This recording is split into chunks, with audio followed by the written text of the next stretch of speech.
손자병법. 깊은 밤 미국 국방부 장관의 집무실에 불이 켜져 있었습니다. 콜린 파월은 책상 앞에 앉아 한 권의 책을 펼쳤지요.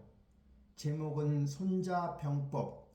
2500년 전 중국에서 쓰인 전쟁 교과서인 영어 번역본이었습니다.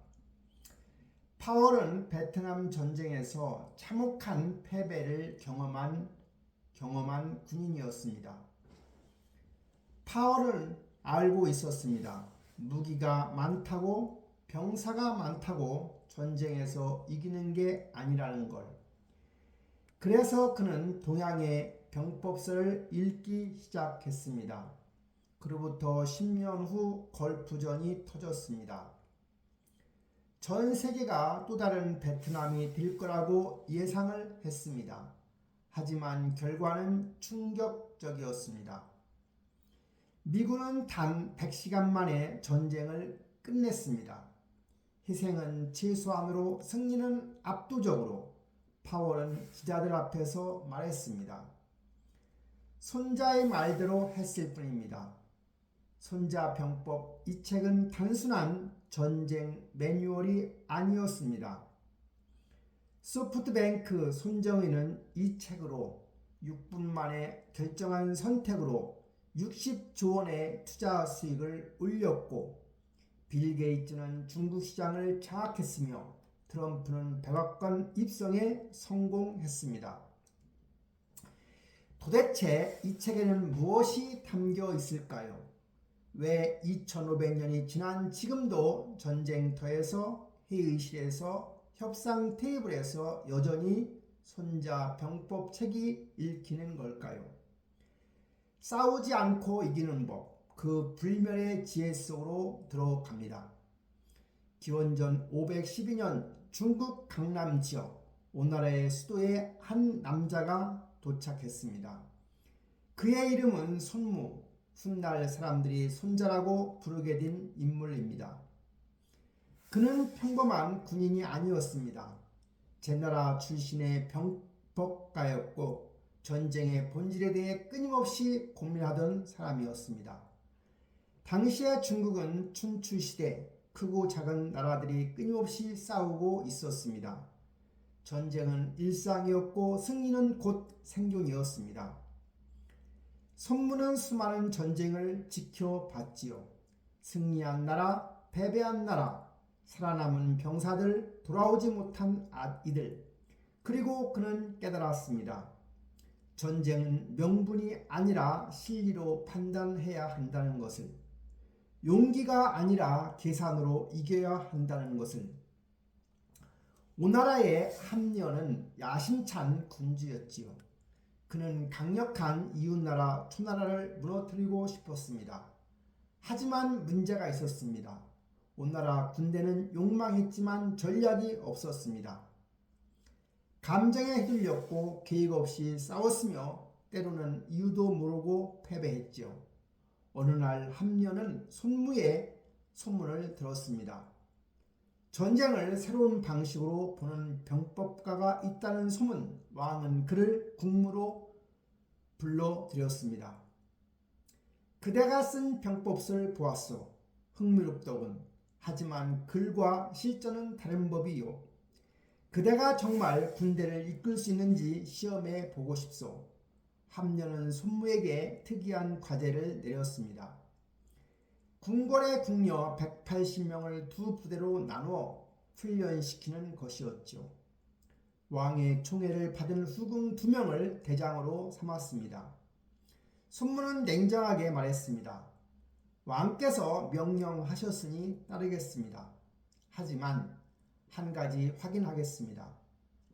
제가 내리는 명령은 절대적입니까? 누구라도 어기면 군법으로 처벌해도 됩니까? 함녀는 웃으며 대답했습니다. 물론이요. 그대 마음대로 하시오. 훈련이 시작되었습니다. 손무는 명령을 내렸습니다.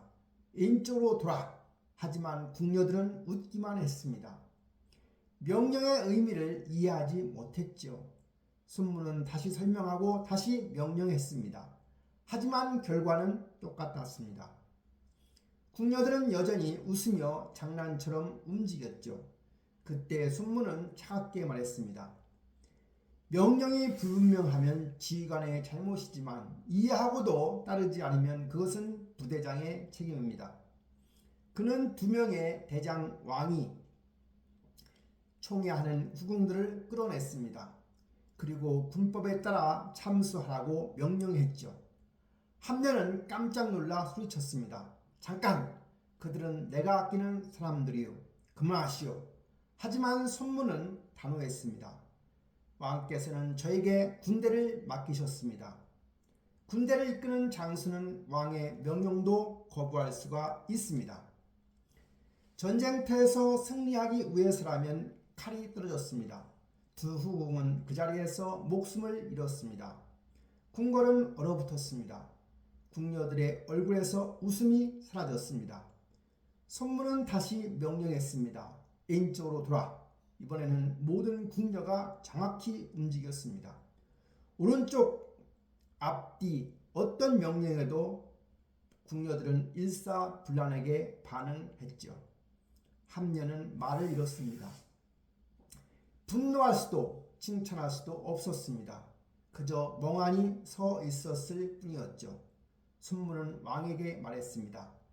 군대가 준비되었습니다. 왕께서 원하신다면 지금이라도 불속으로 물속으로 보내실 수가 있습니다.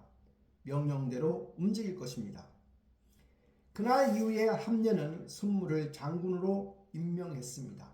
그리고 순무는 오나라 군대를 이끌고 강대국 초나라를 무너뜨렸습니다. 적은 병력으로 최소한의 희생으로 사람들은 물었습니다. 어떻게 그렇게 쉽게 이길 수 있었습니까? 순문은 대답했습니다. 전쟁은 싸우기 전에 이미 끝나 있어야 합니다. 싸움이 시작되면 그것은 이미 실패한 것입니다. 그는 자신의 생각을 정리하기 시작했습니다. 전쟁이란 무엇인가? 어떻게 이겨야 하는가? 왜 싸워야 하는가? 그렇게 13편의 글이 완성되었던 것입니다. 그것이 바로 손자병법서입니다. 한자로 6200자 짧은 책, 하지만 그 안에는 전쟁의 모든 진실이 담겨 있습니다. 손문은 알고 있었습니다. 전쟁은 영광이 아니라는 것을, 필요악이라는 것을. 그래서 그는 이렇게 썼습니다. 전쟁은 국가의 중대사이다. 삶과 죽음이 갈리는 것이고 나라의 존망이 결정되는 것이다. 신중하게 생각하지 않으면 안 된다. 그의 병법은 단순했습니다. 싸우지 말고 이겨라. 피를 흘리지 말고 굴복시켜라. 명분보다 실리를, 용기보다 계산을. 2500년 전 어느 가을밤 손문은 촛불 아래 마지막 글자를 적었습니다. 그는 알지 못했습니다. 자신의 이 짧은 글이 수천 년 후에도 전쟁터에도 회의실에서 협상 테이블에서 익힐 거라는 것을 밤은 깊어갔고 촛불은 흔들렸으며 손자병법은 이렇게 세상에 나왔던 것입니다. 손자병법이 완성된 후 많은 장군들이 이 책을 읽었습니다. 하지만 대부분은 고개를 갸우뚱거렸죠. 싸우지 말고 이기라고 그게 말이 되는 소리인가? 당시 전쟁은 명예의 문제였습니다. 용맹한 장수가 적진으로 돌진하고 병사들이 목숨을 걸고 싸우는 것, 그것이 전쟁이었죠. 승리는 피로 쟁취하는 것이었고 희생은 당연한 것으로 여겨졌습니다. 그런데 손자는 달랐습니다. 그는 전쟁의 첫 페이지에 이렇게 썼습니다. 전쟁은 나라의 중대사다. 백성의 생사가 달린 일이고 국가의 존망이 결정되는 순간이다. 가볍게 생각해서는 안 된다. 손자에게 전쟁은 영광이 아니었습니다. 필요악이었습니다. 할 수만 있다면 피해야 하는 것, 하지만 정말로 피할 수 없다면 반드시 이겨야 하는 것, 그것도 최소한의 희생으로. 어느 봄날 손자는 제자에게 물었습니다. 100번 싸워서 100번 이기는 장수가 있다면 그는 명장인가? 제자들은 당연하다는 듯 고개를 끄덕였습니다. 백전백승 그보다 위대한 업적이 어디 있겠습니까? 하지만 손자는 천천히 고개를 저었습니다. 아니다. 백전백승은 최선이 아니다. 진정한 명장은 싸우지 않고 이기는 것이다. 제자들은 혼란스러웠습니다. 싸우지 않고 이긴다니 그게 대체 무슨 뜻일까요? 손자는 설명을 이어갔습니다. 100번 싸워서 100번 이기더라도 그 과정에서 병사들이 죽고 자원이 소모되며 백성들이 지쳐갑니다. 전쟁이 길어질수록 나라는 약해지고 승리의 대가는 점점 커지게 됩니다. 결국 이겼다고 해도 얻은 것보다 잃는 것이 더 많을 수가 있습니다. 그러니 최상의 전략은 적의 계략을 무너뜨리는 것입니다. 그 다음은 적의 동맹을 끊는 것이고 그 다음이 적의 군대를 치는 것이며 최악은 적의 성을 공격하는 것입니다. 성을 공격하는 것, 그것은 가장 많은 희생을 요구합니다. 공성전은 오래 걸리고 병사들은 성벽 아래에서 무너지며 승리한다고 해도 폐허만 남습니다. 손자는 그것을 최악의 선택이라고 말했지요. 손자 병법의 가장 유명한 구절이 여기에 있습니다. 지피지기면 백전백승, 적을 알고 나를 알면 100번 싸워도 100번 이긴다는 말입니다. 하지만 손자 병법의 원문은 조금 다릅니다. 지피지기면 백전불태, 백전백승이 아니라 백전불태, 100번 싸워도 위태롭지 않다는 뜻입니다. 이기는 것이 목표가 아니라 지지 않는 것이 목표였던 것입니다. 손자는 계속 말했습니다. 적을 알고 나를 알면 위태롭지 않다. 적을 모르고 나만 알면 한 번 이기고 한 번 진다. 적도 모르고 나도 모르면 싸울 때마다 위험하다. 전쟁에서 가장 중요한 것은 용기가 아니었습니다. 정보였습니다. 적의 상황, 나의 상황을 냉정하게 파악하는 것, 감정에 휘둘리지 않고 계산하는 것. 그렇다면 싸우지 않고 이길 수 있을까요? 오나라와 초나라가 대치하고 있었습니다. 초나라는 강대국이었고 오나라는 상대적으로 약했지요. 전면전을 벌이면 오나라가 불리했습니다. 손자는 직접 싸우지 않았습니다. 대신에 초나라 내부의 분열을 이용했습니다. 초나라 귀족들 사이에 갈등을 부채질했고 동맹국들을 하나씩 떼어냈으며 초나라 군대가 지칠 때까지 기다렸습니다. 그리고 마침내 초나라가 스스로 무너졌을 때 오나라 군대가 움직였습니다. 전투는 짧게 끝났습니다. 초나라는 제대로 싸워보지도 못하고 항복했죠. 사람들은 물었습니다. 어떻게 그렇게 쉽게 이겼습니까? 손자는 대답했습니다. 우리는 싸우지 않았습니다. 적이 스스로 무너지도록 만들었을 뿐입니다. 이것이 손자가 말하는 부전승이었습니다. 싸우지 않고 이기는 것, 한 방울의 피도 흘리지 않고 적을 굴복시키는 것. 하지만 그것은 쉽지는 않았습니다. 싸우지 않으려면 더 많이 생각해야 했고 더 많이 준비해야 했으며 더 많이 기다려야 했습니다. 급한 성격의 장군들은 견디지 못했습니다. 언제까지 기다리란 말이요. 당장 쳐들어가서 이기면 되지 않소. 하지만 손자는 단호했습니다. 이길 수 있을 때까지 기다려야 합니다. 이길 수 없다면 싸워서는 안 됩니다. 승리는 만들어지는 것이지 우연히 얻어지는 것이 아닙니다. 명장은 먼저 이길 수 있는 상황을 만들고 그 다음에 싸움을 겁니다. 손자는 물은 어떻게 흐르는가를 제자에게 물었습니다. 물은 높은 곳에서 낮은 곳으로 흐른다고 제자가 답변했습니다. 손자가 고개를 끄덕였습니다. 물은 저항이 없는 곳으로 흐른다. 바위를 만나면 돌아가고 틈을 발견하면 파고든다.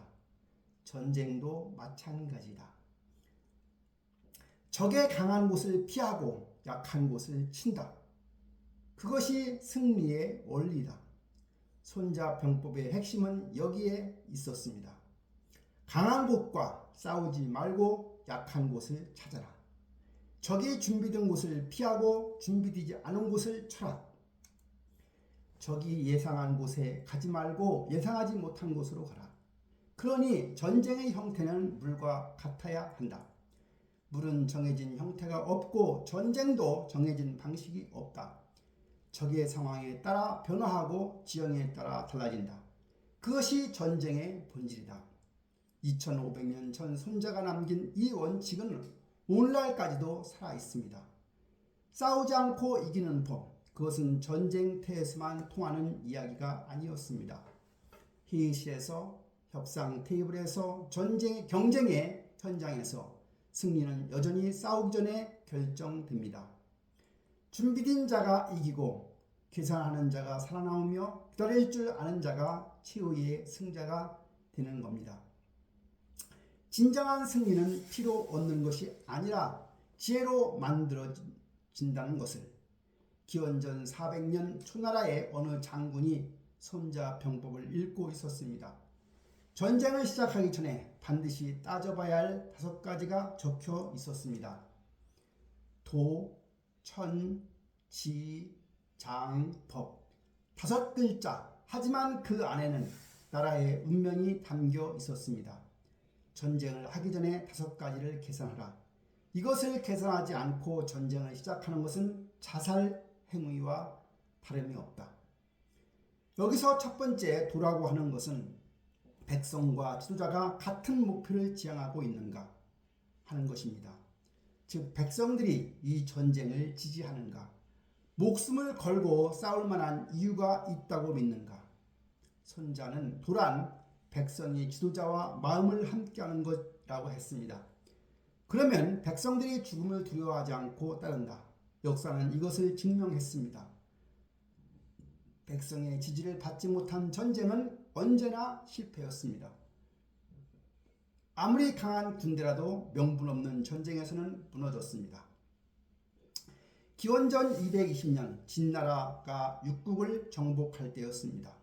진나라는 강했지만 그들이 이긴 이유는 힘만이 아니었습니다.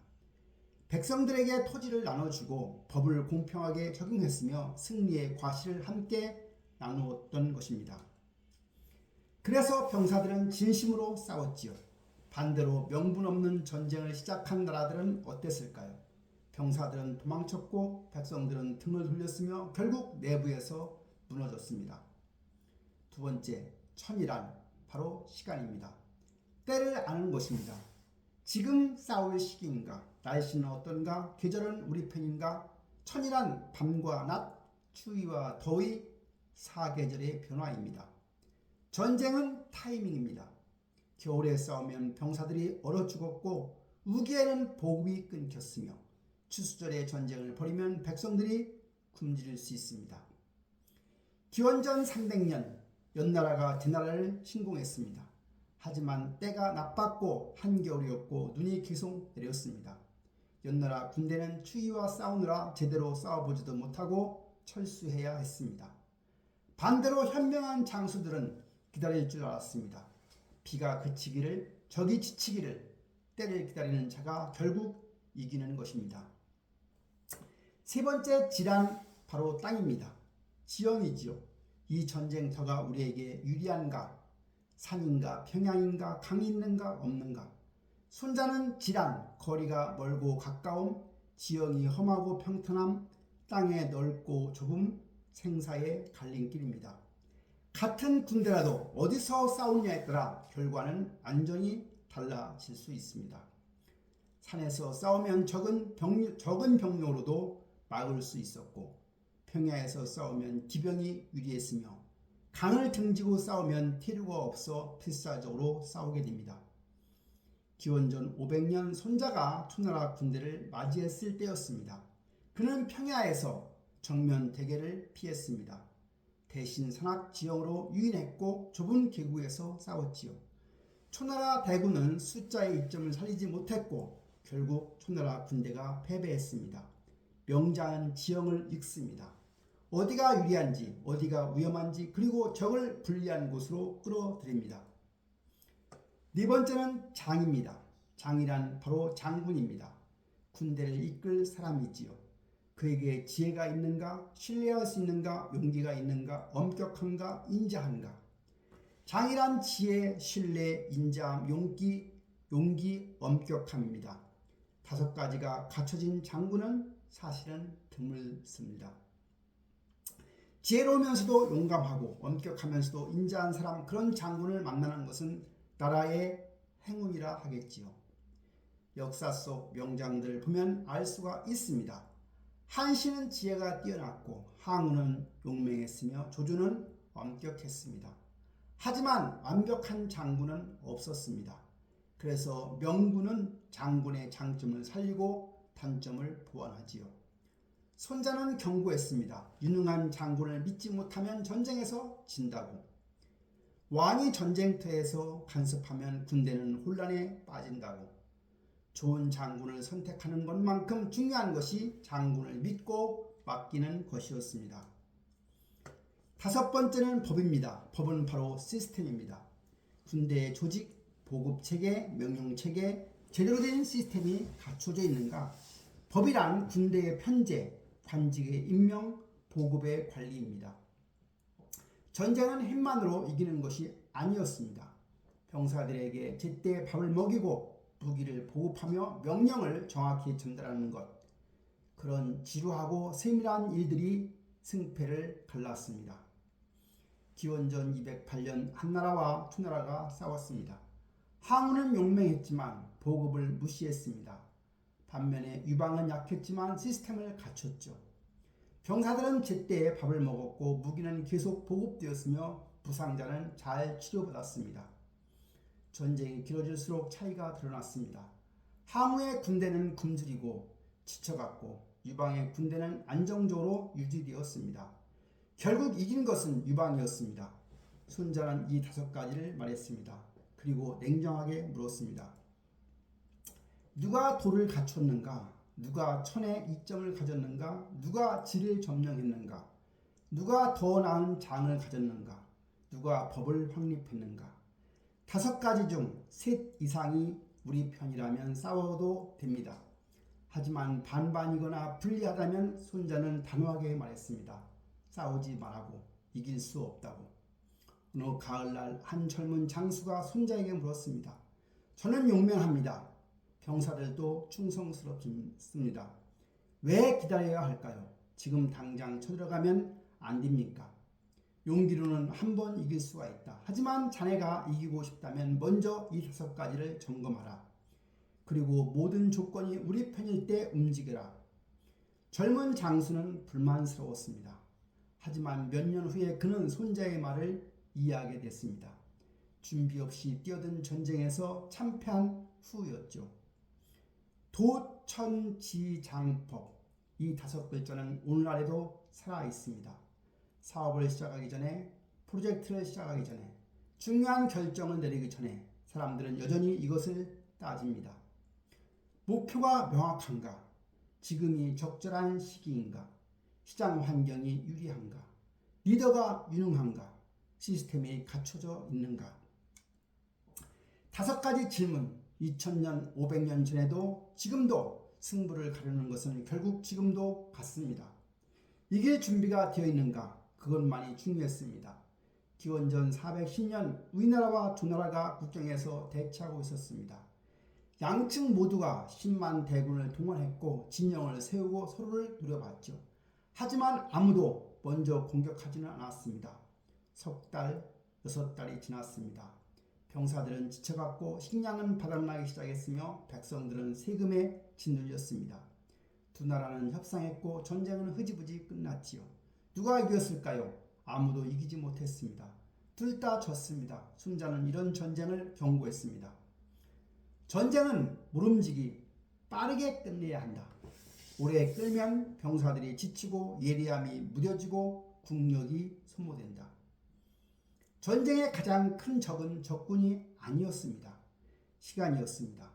전쟁이 길어질수록 비용은 기하급수적으로 늘어났고 백성들은 고통받았으며 나라는 약해집니다. 손자는 계산했습니다. 전차 1000대, 수송마차 1000대, 갑옷 입은 병사 10만 명을 천리 밖으로 보내면 어떻게 될까요? 매일 1000냥의 금이 듭니다. 집에서 나가는 비용, 전선에서 쓰는 비용, 무기와 갑옷 수리 비용까지 이렇게 써가며 전쟁을 몇 년씩 끌면 어떻게 되겠습니까? 나라가 망하게 됩니다. 손자는 단호하게 말했습니다. 전쟁에서 승리를 추구하는 것은 들어봤지만 교묘하게 오래 끄는 것을 들어본 적은 없다. 속전속결 빠르게 끝내라. 그것이 손자가 강조한 첫 번째 원칙이었습니다. 하지만 어떻게 빠르게 끝낼 수 있을까요? 적의 식량을 빼앗는 것입니다. 적지에서 식량 한 섬을 빼앗는 것은 우리나라에서 실어온 식량 20섬과 같습니다. 보급선은 길었고 비용은 엄청났습니다. 식량을 전선까지 운반하는 과정에서 절반 이상이 소모되었습니다. 그러니 차라리 적의 식량을 빼앗는 것이 훨씬 효율적이라 하겠습니다. 기원전 204년 한신이 조나라를 칠 때였습니다. 그는 정면 대결을 피했습니다. 대신 조나라의 보급로를 끊었지요. 식량이 떨어진 조나라 군대는 무너졌고 한신은 최소한의 희생으로 승리했습니다. 손자는 이렇게 말했습니다. 그러므로 현명한 장수는 적의 식량을 먹이고 적의 자원을 쓴다고. 그래야 전쟁이 빨리 끝난다고. 속도만으로는 부족했습니다. 기세가 필요했죠. 손자 병법의 병세편에 보면 여기서 손자는 기세의 중요성을 말합니다. 전쟁에서 이기는 것은 바로 기세다. 기세란 눈에 보이지 않는 힘을 말합니다. 승리의 분위기, 압도적인 흐름, 꺾이지 않는 기운, 그것이 바로 기세였습니다. 손자는 이렇게 비유했습니다. 거센 물이 돌을 떠내려 보내는 것, 그것이 바로 기세라고. 매가 순식간에 먹기를 낚아채는 것, 그것이 바로 타이밍이라고. 물은 평소에는 부드럽지만 기세가 붙으면 돌도 옮긴다고 하지요. 매는 느리게 날다가도 순간적으로 엄청난 속도로 먹잇감을 덮칩니다. 전쟁도 마찬가지입니다. 기세는 어떻게 만들어질까요? 기세는 사람에게서 나오는 것이 아니라 형세에서 나옵니다. 용감한 병사 한 사람이 있다고 해서 기세가 생기는 것은 아닙니다. 승리의 구조를 만들어야 하죠. 연속된 작은 승리들, 적의 혼란, 아군의 단결, 그런 것들이 모여 기세가 되는 겁니다. 기원전 204년 한나라 장수 한신이 우유수를 건널 때였습니다. 그는 병사들을 강을 등지고 배치했습니다. 티르가 없는 상황, 병사들은 죽을 각오로 싸울 수밖에 없었죠. 적군은 비웃었습니다. 병법도 모르는 멍청이로군. 강을 등지고 싸우다니. 하지만 한신의 계산은 달랐습니다.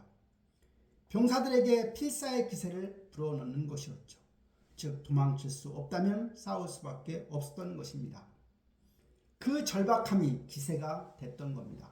전투가 시작됐습니다. 한신의 병사들은 미친 듯이 싸웠습니다. 뒤가 없으니까요. 적군은 당했고 밀려났으며 결국 패배했습니다. 병사를 위험한 곳에 두면 살아남고 죽을 곳에 두면 살아남는다고 했습니다. 기세는 전염되었습니다. 한 명이 용감하게 싸우면 옆 사람도 따라했고 한 부대가 승리하면 다른 부대도 힘을 얻게 됩니다. 반대로 한 부대가 무너지면 전체가 흔들렸습니다. 손자는 경고했습니다. 아침 기세는 예리하고 낮 기세는 느슨하며 저녁 기세는 돌아가고 싶어 한다고. 시간이 지나면 기세는 약해지는 법입니다. 그래서 명장은 기세가 최고 좋을 때 공격합니다. 아침 일찍 승리의 분위기가 한창일 때, 적이 혼란스러울 때 기세와 속도는 함께 작동했습니다. 빠르게 움직여서 적이 대응할 틈을 주지 않고 기세를 몰아서 적의 의지를 꺾는 것, 그것이 손자가 말하는 전쟁의 리듬이었습니다. 어느 겨울밤 손자는 제자에게 물었습니다. 바위를 산 위에서 굴리면 어떻게 될까요? 빠르게 굴러 내려가고 아무도 막을 수가 없습니다. 손자가 고개를 끄덕였습니다. 그것이 기세입니다. 높은 곳에서 낮은 곳으로 빠르게 거침없이 전쟁도 그래야 합니다. 바위는 처음에는 천천히 움직입니다. 하지만 속도가 붙으면 아무도 막을 수가 없습니다. 전쟁도 마찬가지고요. 준비는 천천히, 실행은 빠르게. 손자는 마지막으로 이렇게 썼습니다. 전쟁은 속도를 귀하게 여긴다고. 적의 예상 밖을 이용하고 적이 가지 않은 길을 가야 하며 적이 방비하지 않은 곳을 치는 겁니다. 느린 전쟁은 모두를 죽입니다. 아군도 백성도 나라도. 하지만 빠른 전쟁은 살립니다. 최소한의 희생으로 최대한의 결과로 2500년 전 손자가 남긴 이 원칙은 오늘날에도 분명 유효합니다. 비즈니스에서, 협상에서, 경쟁에서 느리게 움직이면 기회를 놓치고 시세를 잃으면 무너지며 망설이면 패배하게 됩니다. 승리는 빠르게 움직이는 자의 것이고 기세는 주저하지 않는 자가 만들며 결과는 결단력 있는 자가 가져가는 법입니다. 전쟁의 본질은 속도와 기세라는 것을 손자는 알고 있었지요. 기원전 350년 제나라와 위나라가 전쟁을 벌였습니다. 위나라 장수 방연은 명장이었습니다. 그는 제나라 국경에 철벽 같은 방어선을 구축했지요. 성벽은 높았고 병사들은 충분했으며 식량도 넉넉했습니다. 제나라 장수 선비는 고민에 빠졌습니다. 정면으로 부딪히면 이길 수 없었습니다. 성을 공격하려면 수많은 병사가 죽을 것이고 이긴다고 해도 피해가 너무 클 때 선비는 손자병법 허실편을 떠올렸습니다. 적이 준비한 곳을 치지 말고 준비하지 않은 곳을 치라고. 선비는 반견의 방어선을 공격하지 않았습니다. 대신 제나라 군대를 돌려 위나라 수도를 향했죠. 반견은 놀랐습니다. 수도가 위험에 처했으니 돌아가지 않을 수가 없었습니다. 반견은 철벽 같은 방어선을 버리고 황급히 군대를 돌렸습니다. 그리고 그 순간 선비가 기다리고 있었죠. 지친 위나라 군대는 제대로 싸워보지도 못하고 무너졌습니다. 이것이 손자가 말하는 허실의 기술이었습니다. 전쟁을 잘하는 자는 적을 움직이고 적에게 움직이지 않는다. 강한 것과 싸우지 말고 약한 것을 쳐라. 적이 많은 곳을 피하고 적이 적은 곳을 공격하라. 그것이 바로 승리의 비결이었습니다. 하지만 어떻게 적의 허점을 찾을 수 있을까요? 형태를 드러내면 적은 준비합니다. 형태를 감추면 적은 혼란스러워합니다. 자신의 의도를 숨기는 것, 그것이 첫 번째였습니다. 동쪽을 칠 것처럼 보이면서 서쪽을 치고 후퇴하는 것처럼 보이면서 공격하며 약한 척하면서 강하게 나아가는 것입니다. 기원전 204년 한신이 조나라를 칠 때였습니다. 그는 군대를 둘로 나눴습니다. 작은 부대는 정면에서 시끄럽게 떠들며 조나라의 주의를 끌었고 큰 부대는 뒤로 돌아가 조나라의 본진을 습격했습니다. 조나라는 정면의 작은 부대만 보고 방심했습니다. 그리고 뒤에서 습격당했을 때 이미 때는 늦었습니다. 한신의 군대는 조나라 군대를 포위했고 조나라는 항복할 수밖에 없었습니다. 손자는 이렇게 말했습니다. 적이 대비하는 곳이 많으면 싸울 곳이 있는 곳이 적어진다. 적이 모든 곳을 지킬 수는 없다. 동쪽을 지키면 서쪽이 약해지고 앞을 지키면 뒤가 비며 오른쪽을 지키면 왼쪽이 허술해지는 법이다. 명장은 적이 약한 그 한 곳을 찾아냈습니다. 그러므로 적을 준비시키면 우리는 많아지게 됩니다. 적이 우리를 준비하게 만들면 우리는 적어질 수밖에 없습니다. 손자는 제자에게 물이 흐를 때 어디로 가는가라고 물었습니다. 낮은 곳으로 흐릅니다. 물은 높은 곳을 피하고 낮은 곳으로 흐릅니다. 전쟁도 마찬가지입니다. 적의 강한 곳을 피하고 약한 곳을 칩니다. 물은 바위를 만나면 정면으로 부딪히지 않고 돌아가는 법입니다. 틈을 발견하면 파고들고 약한 곳을 만나면 무너뜨리지요. 전쟁도 그래야 합니다. 형태를 극도로 발전시키면 형태가 없어집니다. 형태가 없다는 것은 예측할 수 없다는 뜻입니다. 적이 우리가 어디를 칠지 모르면 모든 곳을 지켜야 합니다. 하지만 모든 곳을 지키는 것은 아무것도 제대로 지키지 못하는 것과 똑같습니다. 기원전 490년경 우나라와 올나라가 싸웠습니다. 오왕 부차는 강했지만 월왕 구천은 약했습니다. 구천은 정면 대결을 피했지요. 대신 20년을 기다렸습니다. 그동안 구천은 오나라에 복종하는 척했고 공물을 바쳤으며 신하처럼 행동했습니다. 부차는 방심했습니다. 그리고 9천이 오랜 준비 끝에 공격했을 때 오나라는 결국 무너졌습니다. 손자는 이것을 예언한 것처럼 썼습니다. 적에게 우리의 시체를 모르게 하라. 그러면 적은 여러 곳을 대비해야 하고 여러 곳을 대비하면 우리가 싸울 곳에 적은 적어진다. 허실의 핵심은 바로 집중이었습니다. 적을 분사시키고 우리는 집중하는 것. 손자는 이렇게 비유했습니다. 나는 하나로 모이고 적은 열로 흩어지게. 나는 10배의 힘으로 적의 하나를 치는 겁니다. 그러면 우리는 많고 적은 적어집니다. 전체 병력이 적더라도 상관이 없습니다. 한 지점에서 우리가 많으면 되는 겁니다. 적이 10,000명이고 우리가 5,000명이라도 적을 흩어지게 만들어 한 곳에 1,000명만 있게 하면 우리는 5,000대 1,000으로 싸울 수 있는 겁니다. 싸울 땅과 싸울 날을 알면 천리를 가서도 싸울 수가 있습니다. 언제 어디서 싸울지를 우리가 정하는 것, 그것이 바로 주도권입니다. 적이 원하는 시간, 원하는 장소에서 싸우는 것이 아니라 우리가 원하는 조건에서 싸우는 것입니다.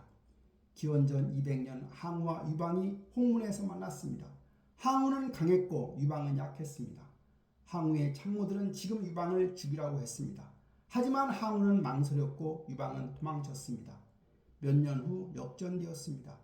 유방이 강해지고 항우가 약해졌죠. 이번에는 유방이 시간과 장소를 정했습니다. 그래서 항우를 포위했고 항우는 자결했습니다. 손자는 경고했습니다. 적이 편안하면 괴롭히고 배부르면 굶주리게 하며 머물러 있으면 움직이게 하라. 적을 우리가 원하는 곳으로 끌어내는 것, 그것이 바로 허실의 마지막 기술이었습니다. 어느 가을밤 한 장수가 손자에게 물었습니다. 적이 우리보다 강하면 어떻게 해야 합니까? 강한 적과 정면으로 싸우지 마라. 적의 허를 찾아라. 적이 없는 곳으로 가고 적이 약한 곳을 치며 적이 예상하지 못한 때를 노려라. 그러면 약한 자도 강한 자를 이길 수 있는 겁니다. 허실의 기술, 그것은 단순한 속임수가 아니었습니다. 힘을 효율적으로 쓰는 방법이었습니다. 헛된 곳에 힘을 낭비하지 않고 결정적인 순간에 모든 것을 쏟아붓는 것이지요. 2500년 지난 지금도 승리는 여전히 같은 원칙을 따릅니다. 강한 것과 정면으로 부딪히지 말고 약한 곳을 찾아라. 적이 예상한 곳으로 가지 말고 예상하지 못한 곳으로 가라. 적을 흐트러지게 하고 우리를 집중하라. 그것이 손자가 남긴 약자가 강자를 이기는 유일한 방법이었습니다. 1990년 8월 2일 이라크 군대가 쿠웨이트 국경을 넘었습니다. 사담 후세인은 자신만만했죠. 그는 100만 대군을 보유하고 있었고 중동 최강 군사력을 자랑했으며 베트남전에서 미국이 얼마나 고통받았는지를 잘 알고 있었습니다. 미국은 오지 못할 것이다. 설령 오더라도 베트남처럼 수렁에 빠질 것이다. 하지만 사담은 한 가지를 몰랐습니다. 미군 합동 참모부부장 콜린 파월이 지난 15년 동안 무엇을 공부했는지를 워싱턴 DC 국방부 장관실 파월은 책상 위에 펼쳐진 지도를 내려다보고 있었습니다. 중동, 사우디아라비아, 쿠웨이트, 이라크, 그의 손에는 낡은 책 한 권이 들려 있었죠. 바로 손자 병법이었습니다. 파월은 베트남전 참전 용사였지요. 그는 정글에서 매복에 걸렸고 동료들이 죽어가는 것을 봤으며 목표도 없고 계획도 없는 전쟁이 어떻게 끝나는지를 몸소 경험했던 사람입니다. 파월은 다짐했습니다. 다시는 그런 전쟁을 하지 않겠다고. 그래서 그는 동양의 고대 병법서를 읽기 시작했던 거죠. 2500년 전에 쓰인 글이었지만 거기에는 베트남에서는 배우지 못한 진실이 담겨 있었습니다. 전쟁을 시작하기 전에 5가지를 따져라. 도, 천, 지, 장, 법. 파월은 체크리스트를 만들었습니다. 훗날 파월 독트린이라고 불리게 된 원칙이었죠. 첫째, 국가의 핵심 이익이 위협받고 있는가. 둘째, 다른 비폭력적 해결책을 모두 시도했는가. 셋째, 명확한 출구 전략은 있는가. 넷째, 국제적 지지를 받고 있는가. 다섯째, 압도적인 군사력을 투입할 수 있는가. 손자의 도천지장법과 놀라울 만큼 닮았습니다. 파월은 대통령에게 보고했습니다. 5가지 조건이 모두 충족됩니다. 우리는 싸워야 하고 싸우면 이길 수가 있습니다. 하지만 어떻게 이길 수가 있을 것인가요? 바울은 다시 손자병법을 펼쳤습니다. 작전편 거기에 답이 있었습니다. 전쟁은 속도를 중시한다. 빠르게 이기는 것은 들어봤지만 느리게 끄는 것은 들어본 적이 없다. 베트남들은 10년을 넘게 끌었습니다. 매일 병사들이 죽었고 매달 돈이 쏟아져 나갔으며 미국 국민들은 전쟁에 지쳐서 갔습니다. 결국 이기지 못하고 철수했던 거죠. 파월은 결심했습니다. 이번에는 다르게 하겠다고. 빠르게 압도적으로 확실하게 1991년 1월 17일 사막의 폭풍 작전이 시작되었습니다. 첫 번째 단계는 공중 폭격이었습니다. B-52 폭격기들이 이라크 상공을 날랐고 토마호크 미사일이 빗발쳤으며 스텔스 전투기들이 레이더를 피해 목표물을 파기했습니다. 적이 준비하지 못한 곳을 치고 예상하지 못한 때를 노렸습니다. 이라크군은 지상전을 준비하고 있었습니다. 그들은 참호를 파고 지뢰를 매설했으며 전차를 배치했지요. 하지만 파월은 하늘에서 쉬지 않고 폭격했습니다. 이라크의 통신망이 끊겨 보급망도 끊겼습니다.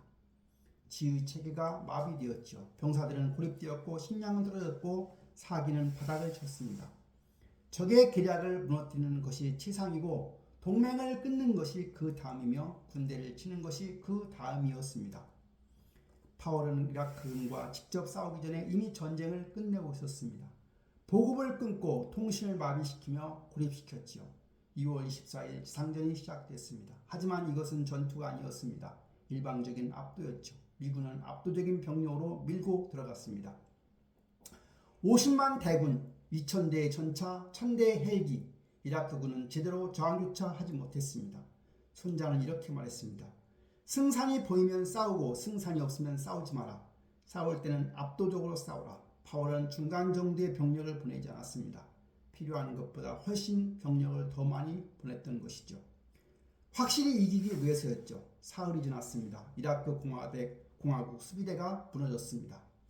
나흘째 되던 날 쿠웨이트가 해방되었습니다. 100시간 만에 전 지상전이 끝났습니다. 전 세계가 충격에 빠졌습니다.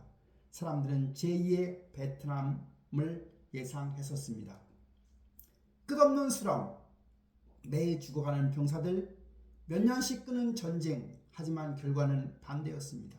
미군 사망자 148명, 이라크군 사망자 수만 명, 전쟁 시간 100시간, 전 세계는 미군의 압도적인 승리를 목격했습니다.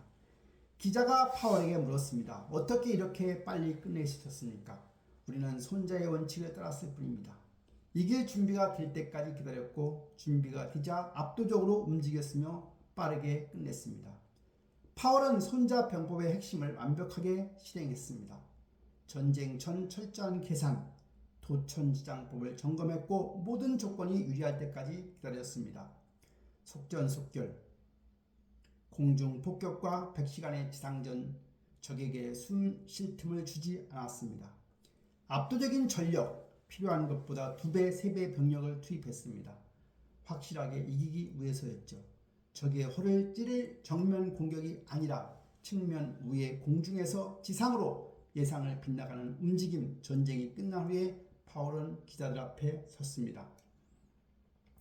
손자는 2500년 전 이미 알고 있었습니다. 전쟁은 빨리 끝내야 한다고.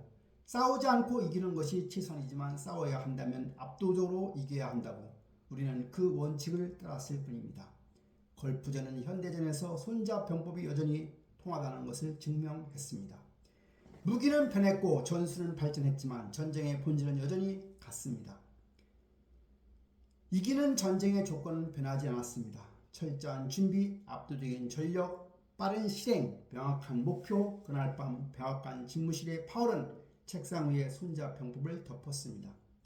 2500년 전의 지혜가 오늘 밤 다시 한번 증명되었던 것입니다. 전쟁은 용기가 아니라 계산으로 이기는 것이고 희생이 아니라 지혜로 끝내는 것이며 명분이 아니라 실리로 판단하라는 것을. 2000년 어느 가을날 중국 항저우의 작은 아파트 한 일본인 사업가가 좁은 계단을 올라가고 있었습니다. 그의 이름은 손정희, 소프트뱅크 창업자입니다. 그는 평범한 사업가는 아니었습니다. 24살에 사업을 시작했고 35세에 일본 최대의 소프트웨어 유통회사를 만들었으며 43세에 아시아 IT 산업의 거물이 되어 있었습니다. 하지만 그날 그는 긴장하고 있었습니다. 지금 만나러 가는 사람이 누구인지 확신이 서지 않았거든요. 마엔 항저우의 영어 교사 출신 창업자 겨우 40명의 직원을 둔 신생 인터넷 회사 알리바바의 대표. 아파트 문이 열렸습니다. 마엔이 나왔습니다. 작은 체구, 특이한 이모, 하지만 눈빛만은 불타오르고 있었습니다. 마엔은 자신의 비전을 이야기하기 시작했습니다. 중국의 중소기업들을 위한 전자상거래 플랫폼, 전 세계와 연결되는 시장, 누구나 물건을 팔고 살 수 있는 공간. 손정혜는 조용히 듣고 있었습니다. 그의 머릿속에서는 계산이 진행되고 있었습니다. 그리고 그는 할아버지로부터 물려받은 책 한 권을 떠올렸습니다. 바로 손자병법입니다. 손정혜는 손자병법을 특별히 아꼈습니다. 어릴 때부터 손자병법을 읽고 또 읽었습니다. 27살에는 손자병법을 분석해 손정의 병법이라는 자신만의 전략서까지 만들었던 사람입니다. 그는 사업을 전쟁으로 봤습니다. 시장은 전쟁터였고 경쟁자는 적이었으며 투자는 병력 배치였습니다. 그리고 모든 중요한 결정을 내릴 때 그는 손자병법의 5가지 원칙을 적용했습니다. 도천시장법. 손정희는 마인을 보며 체크리스트를 돌렸습니다. 첫째, 목표가 명확한가? 마인은 열정적으로 말했습니다. 중국의 수백만 중소기업을 세계와 연결하고 싶다고. 장벽을 없애고 기회를 만들고 싶다고. 손정희는 고개를 끄덕였습니다. 명확했습니다.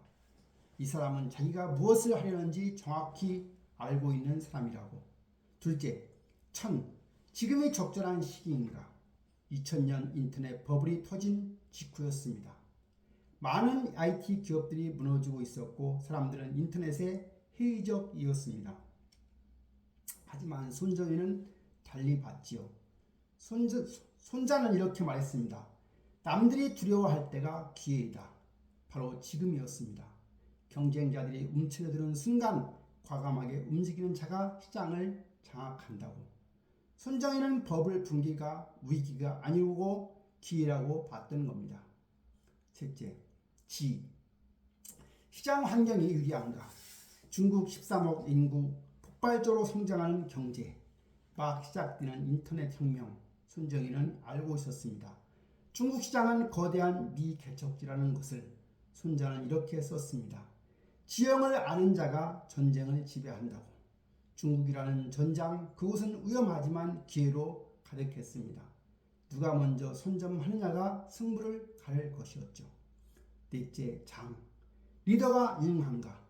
손정희는 마인을 관찰했습니다. 작은 체구, 평범한 외모, 하지만 그 눈빛, 포기하지 않는 진념, 사람을 끌어당기는 카리스마적 비전을 현실로 만들겠다는 의지. 손자는 이렇게 말했습니다. 장군의 능력이 승패를 가른다. 손정희는 직감했지요. 이 사람은 해낼 것이다. 조건이 불리해도 자원이 부족해도 이 사람은 방법을 찾을 것이다. 다섯째, 법. 시스템이 갖춰져 있는가? 알리바바는 작았습니다. 40명의 직원, 좁은 사무실, 부족한 자금, 하지만 구조는 탄탄했습니다. 명확한 비전과 헌신적인 팀, 실행 가능한 계획. 손자는 이렇게 썼습니다. 작지만 단단한 조직이 크지만 느슨한 조직을 이긴다고. 손정희는 계산을 끝냈습니다. 5가지 조건 모두 완벽히 충족되었습니다. 마인의 프레젠테이션이 끝났습니다. 6분이 흘렀습니다. 손정희는 일어섰습니다. 투자하겠다고. 마인이 놀란 표정으로 물었습니다. 얼마나 생각해 보시겠습니까? 손정희는 웃으며 대답했지요. 이미 결정했습니다. 2천만 달러를 투자하겠습니다. 단 6분 만에 하나로 약 240억 원의 결정이 내려졌던 것입니다. 주변 사람들은 미쳤다고 말했지요. 무명의 중국 회사에 인터넷 버블이 터진 직후에 거액을 투자한다고. 하지만 손정희는 확신했습니다. 그는 손자병법을 믿었습니다. 5가지 조건이 맞으면 움직여라. 주저하지 마라. 빠르게 결정하고 압도적으로 투자하라. 순자는 이렇게 말했습니다. 때를 아는 자는 빠르게 움직이고 기회를 보는 자는 과감하게 잡는다. 손정희는 또 다른 손자의 원칙을 적용했던 것입니다. 속전속결, 전쟁은 속도를 주시한다. 그는 빠르게 투자했고 추가로 지원했으며 알리바바가 필요한 모든 것을 제공했습니다. 경험, 네트워크, 조언, 망설이지 않았지요. 10년이 흘렀습니다. 2014년 알리바바가 뉴욕 증권거래소에 상장되었습니다. 역사상 최대 규모의 IPO였지요. 소프트뱅크가 보유한 알리바바 지분 가치는 한화로 60조 원에 육박했습니다. 3,000배 수익, 투자 역사상 전설이 되었던 것입니다. 기자들이 물었습니다. 어떻게 그런 결정을 6분 만에 내릴 수 있었습니까? 6분이 아니었습니다. 27년이었습니다. 제가 손자병법을 공부한 시간이죠. 저는 그날 도천지장법을 확인했을 뿐입니다. 손정희에게 손자병법은 단순한 고전이 아니었습니다. 실전 무기였던 거죠. 모든 중요한 투자 결정에서 그는 5가지를 물었습니다. 명확한 비전이 있는가? 지금이 적절한 시기인가? 시장이 유리한가? 리더가 유능한가? 시스템이 갖춰져 있는가? 5가지가 모두 예라면 그는 망설이지 않았습니다. 과감하게 빠르게 압도적으로 움직였습니다. 승산이 보이면 천리를 가도 싸울 수 있다고 손자는 말했습니다. 손정희는 일본에서 중국까지 날아갔고 무명의 회사에 거액을 투자했으며 전 세계가 의심할 때 혼자 확신했던 겁니다. 그리고 이겼습니다. 어느 겨울밤 손정희는 기자에게 말했습니다. 사람들은 제가 운이 좋았다고 합니다. 하지만 운은 준비된 자에게만 옵니다. 손자 병법으로 준비했습니다. 그리고 기회가 왔을 때 잡았을 뿐입니다. 2500년 전 전쟁터에서 쓰인 원칙이 2000년 비즈니스 세계에서도 통했던 것입니다. 시대는 변해도 승리의 본질은 변하지 않았습니다. 철저한 준비, 빠른 결단, 과감한 실행, 그것이 손자가 말한 승리의 공식이었고 손정희가 증명한 성공의 비결이었습니다.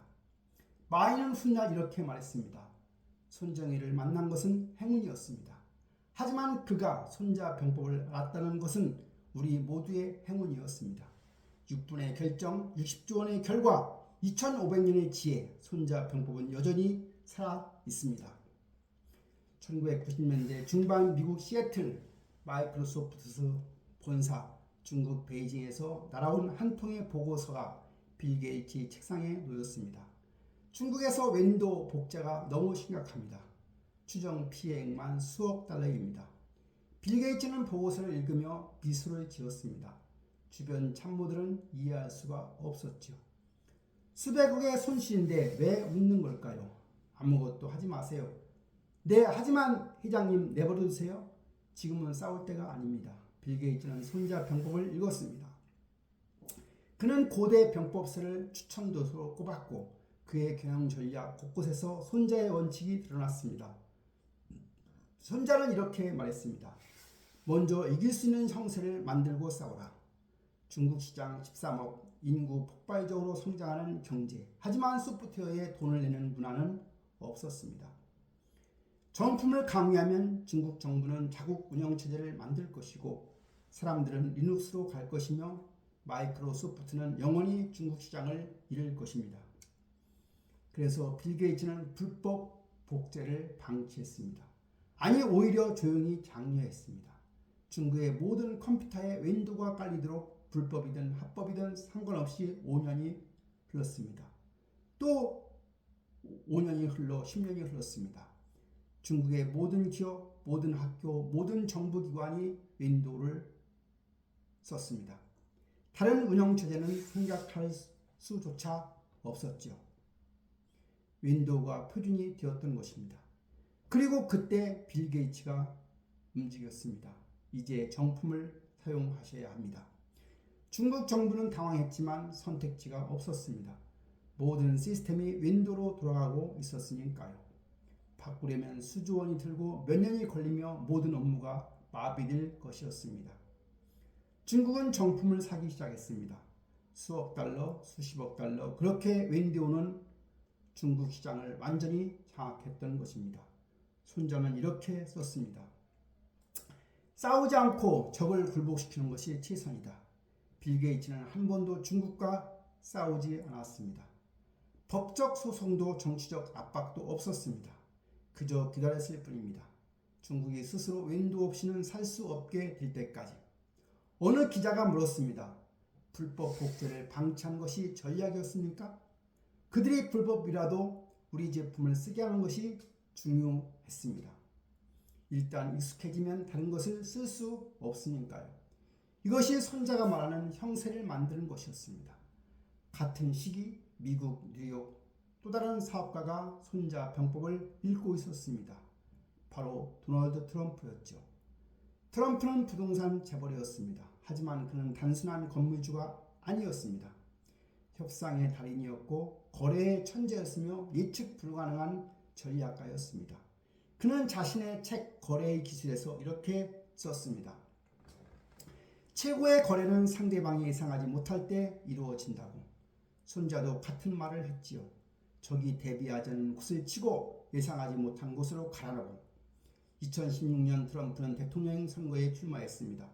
모두가 비웃었습니다. 정치 경험도 없고 막말을 일삼으며 예측 불가능한 사람이 당선될 리 없다고 했습니다. 하지만 트럼프는 손자의 원칙을 알고 있었습니다. 모두가 동쪽을 바라보고 있을 때 서쪽으로 가라. 전통적인 정치인들은 점잖게 말했고 신중하게 행동했고 여론조사를 따랐으며 전문가의 조언을 들었습니다. 트럼프는 하지만 정반대로 했습니다. 거칠게 말하고 직설적으로 행동했으며 여론조사는 무시했고 전문가를 비웃었습니다.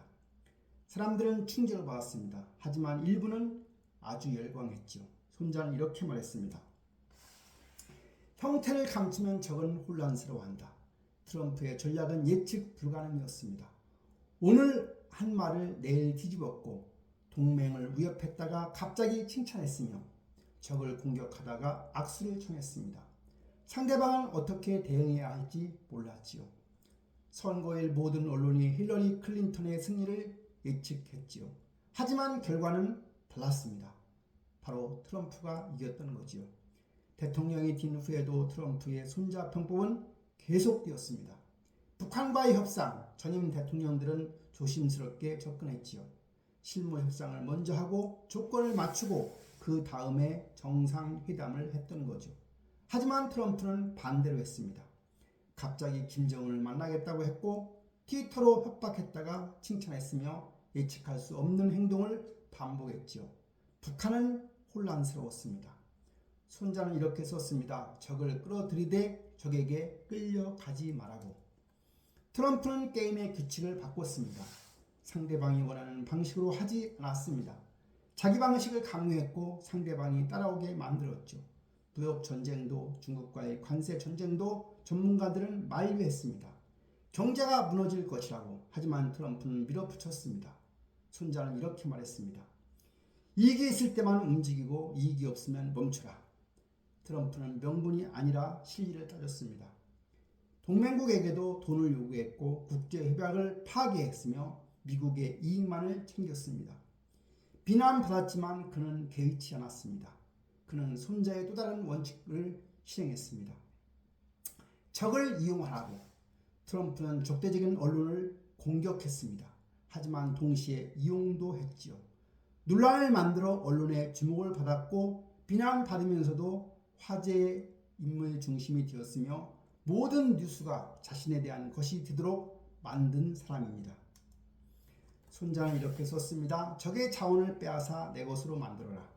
트럼프는 언론의 관심이라는 자원을 빼앗았습니다.